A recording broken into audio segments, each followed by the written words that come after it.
அஸ்ஸலாமு அலைக்கும் வரஹ்மத்துல்லாஹி வபரகாத்து. எப்படி இருக்கிறீங்க எல்லாம்? இலங்கை உள்ள முஸ்லீம் மக்களே, இல்லாடி தமிழ் பேசும் மக்கள்னு சொல்லுவோமே. நான் கொஞ்சம் இந்த கிராண்ட் பாஸ் பகுதிக்கு வந்தேன்.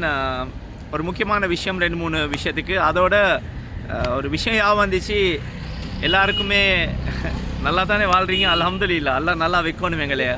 ஏனென்றால் நாங்கள் இப்போ இருக்கிற நிலைமையில் கொஞ்சம் இருக்கோம்.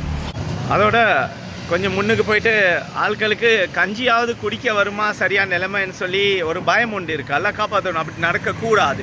ஏனென்றால் எங்களுக்கு இப்போ இருக்கிற நிலைமையில் நாங்கள் பார்க்க போனோம்னா விஷயங்கள் எப்படின்னு சொன்னால், யுத்தம் நடக்குது கல்ஃபில், ஈரான் இஸ்ராயல். அது இஸ்ராயல் யூதர் நாடு, கள்ள நாடு என்ற ஆட்கள் சொல்கிறாங்க. யூதர் நாடு இல்லை தீவிரவாத நாடுன்னு சொல்லி, தீவிரவாத செயல்கள் செய்கிற ஒரு நாடு என்று சொல்கிறாங்க எல்லாமே.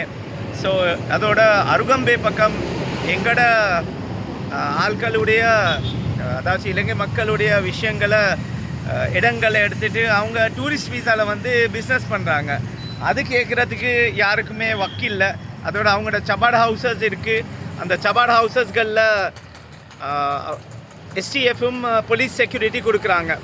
அதே எங்களோட பள்ளிவாசல்கள் பூட்டி இருக்குது. ஜாயில பக்கம் எங்களோட கடவத்தை மகார பிரிசனில் இருந்த ஏரியாவில் இருந்த பள்ளிவாசல் அதெல்லாம் பூட்டிப்பட்டிருக்கு. அதை பற்றி ஒருத்தன் பேசுகிறானும் இல்லை, கவலையும் இல்லை. ஆனால் நாங்கள் எல்லாம் பார்க்குறோம், அங்கே போர் நடக்குது, இங்கே போர் நடக்குதுன்னு சொல்லி நாங்கள் பேசிக்கொண்டு இருக்கிறோம். இதனால் இதுகள் ரொம்ப அவதானிக்கக்கூடிய விஷயங்கள். ஏன் சொல்கிறேன்னா, முதல்ல இந்த யூதர்களை எப்படி இங்கேருந்து வெளியே அனுப்புறதை யோசிக்காமல், சும்மா நாங்கள் எங்களுக்குள்ளே இவன் இந்த கட்சி, அவன் அந்த கட்சி, எந்த கட்சியாக இருந்தாலும் பரவாயில்லையா, அவன் கட்சிக்கு இப்போ தடுத்திரியம் வந்திருக்கு, அது இப்போ விளங்குது தானே. அனுரகுமாரை வந்து கல்லணை பிடிப்பாங்கன்னு சொன்னாங்க. வீடியோ ஒன்று போட்டேன், என் பேஜ்லேயும் டிக்டாக்ல ரீபோஸ்ட் பண்ணியிருக்கிறேன். ஃபினான்ஸ் மினிஸ்ட்ரி செக்ரட்டரி மஹிந்த சிறிவர்தனையா 3 வருஷம் ஜெயிலுக்கு அனுப்புவேன்னு சொல்லி இதே நாக்கால தான் சொன்னார். அதே நாக்கு, அவருடைய நாக்கு. ஏன் டபுள் பாக்கெட் போட்ட ஷர்ட் பண்ணால் டபுள் நாக்கா அவருக்குன்னு சொல்லி இன்னொரு சந்தேகம். நல்லா காலம் 3 பாக்கெட் ஷர்ட் போடுறாரு இல்லை வந்து, அப்போ 3 தரவான பேச்சு பேசுவார். இப்போ மைந்தே தோலை தடாவி, முதுவை தடாவி, வேறு ஏதோ தடாவியோ என்னமோ தெரியாது, தலையை தடாவி அவர் வந்து இவர் ரொம்ப சேவை செஞ்சுருக்காரு. இப்படி தான் யாம் இருக்கா. போன முறை உள்ளூராட்சி சபை தேர்தல் வந்து போஸ்ட்போன் பண்ணப்பட்டுச்சு. ரணில் சொன்னார், சல்லினா சந்தே சந்தை திப்புனா சல்லினா, சல்லி திப்புனா சந்தேனன்னு சொல்லி. அதாச்சும் காசு இருந்தாலும் தேர்தல் இல்லை, தேர்தல் இருந்தாலும் காசு இல்லைன்னு சொல்லி. இதே மஹிந்த செனவிரத்ன தான் செக்ரட்டரியாக இருந்திருக்காரு. ஸோ இந்த மாதிரி உங்களே கருத்தையில் ஏற்றினது, அஸ்ஸலாமு அலைக்கும், கருத்தையில் ஏற்றின ஒன்றும் நம்பிக்கிட்டு நாங்கள் இன்னும் இருக்கிறோம். ஏனென்றால் இப்போ உள்ள நிலைமை இவங்க உள்ளூராட்சி சபை தேர்தல் எல்லாம் முடிஞ்சு இப்போ பதவிகள் வந்திருக்கு. ரொம்ப முக்கியமான வீடியோன்னு அதை பற்றி நான் போட போகிறேன் தமிழ் பாஷையில். இன்னொன்று போட்டேன், சிங்கள பாஷையில் போட்டேன். நான் கல்லநூலோட சேர மாட்டோம், இண்டிபெண்டில் இருக்கிறவங்க கல்லநூல், மற்ற சின்ன கட்சியில் இருக்கிறவங்க கல்லநூல்னு சொல்லி அவங்களோட ஆட்சி அமைக்கிறாங்க. போட்டுக்காரனோட வந்து ஜெயிலுக்கு அனுப்புவோமாம், நாமளை ஜெயிலுக்கு அனுப்புவோமாம், மைந்த வீட்டிலேருந்து வெளியாகணும். இந்த பச்சை போய் 2 நாக்கு, ரெட்டை நாக்கு. அந்த அனுரகுமாரை வந்து அவரோட சைஸுக்கு டபுள் பாக்கெட் போட்டாலும் 4 பாக்கெட் போட்டாலும் எனக்கு பிரச்சனை இல்லை, அவரோட ஸ்டைல் அது உடுக்கிறது. ஆனால் மரியாதையோட ராஜா ஒருத்தர் மரியாதையோடு இருக்கணும். ராஜ மாளிகையில் தான் ராஜாவுக்கு அழகு. நாங்கள்லாம் உண்டு, கொஞ்சம் கிட்ட போயிட்டு பாருங்களே, கிட்ட எடுக்கிறாங்களா இல்லையான்னு சொல்லி. இதே முஸ்லீம்கள் நீங்களும் எல்லாம் போட்டு முஸ்லீம்ஸுங்கெல்லாம் கதைகள் இப்போ அது மறக்கா வருது. உள்ளுக்கால இவங்க கேமை கொடுக்குறாங்க.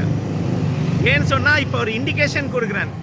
தகுதி இல்லாதவனோல் முஸ்லீம்கள்னு சொல்லி சொன்னவங்க ஜேவிபி தீவிரவாதி. 77, 71, 88, 89 அவங்க தீவிரவாதி. ஜேவிபி என்பிபிக்கு சப்போர்ட் பண்ணுறதும் பிள்ளையானும் கருணாமனுக்கு முஸ்லீம்களே பச்சை கொண்டது, சிங்கள ஆட்களை பச்சை கொண்டா அந்த தீவிரவாதிகளை இப்போ அவங்க தீவிரவாதியின் லேபிள் அடிக்கலாட்டியும் ஜேபி மாதிரி தான்.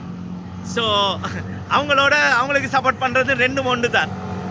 என்பிபின்னா சும்மா பேருக்கு தான் இருக்குது. அது பெனியான், உள்ளுக்கு உடுவிக்குமே பெனியான், மற்ற இதை சொல்ல மாட்டேன், வேற ஷர்ட். என்பிபி என்றது ஷர்ட், ஆனால் ஒரிஜினல் வந்து பனியன் தான் உள்ளுக்கு இருக்கிறது. ஸோ அதுதான் உண்மையான ஜேவிபி. இது மாதிரி விஷயங்கள் இன்னும் இருக்குது. அடுத்த வீடியோவில் இன்ஷா அல்லாஹ் சொல்லுவேன். இங்கே கொஞ்சம் கஞ்சி குடி எடுக்க வந்தேன். ஏனென்றால் முன்னுக்கு போய்ட்டு கஞ்சி தான் குடிக்க வருவேன். அங்கே வளைகுடா நாடுகளில் இருக்கிற பிரச்சனைனால அங்கே இங்கே அடிச்சிட்டாங்கன்னா பெட்ரோல் செட்டுகளுக்கு எங்களை டாலர் மார்க்காக கூடும். வந்து fuel crisis வரக்கூடிய சாத்தியங்கள் கூடியா இருக்குது. ஆனால் இவங்களுக்கு அதை பற்றி அக்கறையே இல்லை. எங்களே போட்டு மாடாக்கினது தான். எங்களோட இலங்கையோட முஸ்லீம் சமூகத்தை மாடாக்கினாங்க. எங்களோட சமூக ஆட்கள் எல்லாமே மாடாக்கிட்டாங்க. அதில் சும்மா மக்கள், நேர்மையான மக்கள், உலமாக்கள், ஆசிரியர்கள், சட்டத்தரணிகள் எல்லாமே மாடாவிருக்காங்க. பொதுமக்கள் தான் எப்பயுமே மாடுன்னு தான் அவனும் நினைக்கிறது. நான் சொல்கிறது பொதுமக்கள் என்றது ஒரு பலம். எங்களை மாதிரி ஆட்களுக்கு பொதுமக்கள் தான் பலம். அவங்களோட துவாக்களில் தான் நாங்கள் ஓடிக்கொண்டு இருக்கிறோம்.